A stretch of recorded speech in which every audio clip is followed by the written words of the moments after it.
Good morning. Welcome to another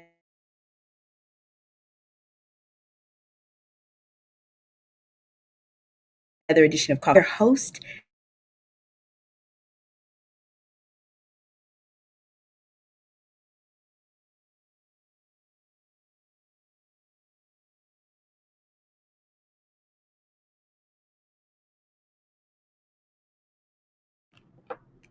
this I don't know why my internet doesn't want to work today, but it's going to get itself in line and in alignment. Don't skip the process of distinguishing between burnout, fear, and grief. Personally, this is a personal topic for me. I'll be real candid, real honest. Lately, I've been feeling exhausted and drained, and I couldn't determine for the longest time if I was just burnt out from everything I did this summer, if I was literally just scared of the things that are before me, or if I'm grieving. And guess what? There's probably a piece of each one in there, but it's important that we be able to distinguish the difference. So the first thing you need to do if you're trying to distinguish between the three is pause and know what you're feeling. Now people are like, "Well, T, I don't know what I'm feeling." Well, it's important to identify what that is, because too often we push through without stopping to ask, "What is this really?" Too often we forget that burnout, it feels like exhaustion. It's just like, oh my God, fear feels like paralysis. And grief, it feels like heaviness. Exhaustion, paralysis, and heaviness. Those are three distinctions when you're stopping to ask yourself, what is this? The second thing you have to do, identify the source of the weight. This one was so important for me, y'all.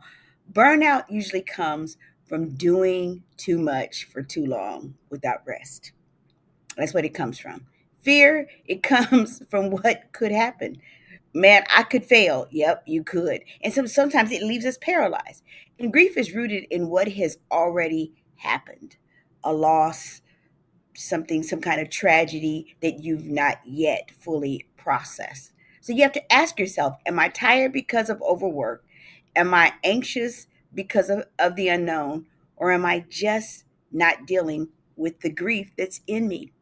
And why is it important to ask those questions? Because if you don't ask the right questions, you can't identify or apply the right response. Because how you respond to something is based on what is causing it.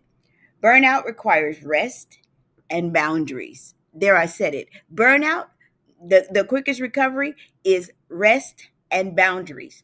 Fear, it requires faith and courage.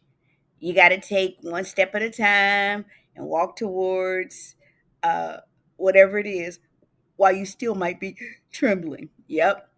And grief requires lament and comfort. It requires us to be able to cry out about the things that hurt or trouble us most. And the next thing you got to do is invite God and community into your process.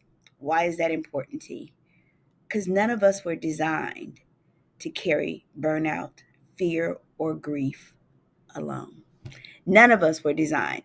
God, in His Word, He promises strength for us when we're weary, courage for when we're scared or fearful, and comfort when we're brokenhearted.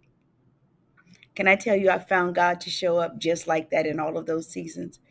And finally, don't just be so heavenly minded. God also said it is not good for us as humans to be alone. So surround yourself with wise friends and mentors. And if you need it, a therapist, a counselor who can help you navigate the season that you're in.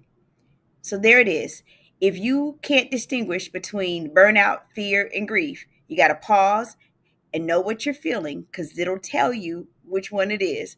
Identify the source of the weight. What's it coming from? Apply the right response. What you know what it is. Don't apply lamenting to burnout and don't apply rest. Well, you can to grief. And finally, invite God and community into the process. I'm the amazing T Street, but you know what? There's absolutely positively nothing amazing in me that's not in each and every one of you. So, whatever you do today, don't skip the process of distinguishing between burnout, fear, and grief. They're not the same.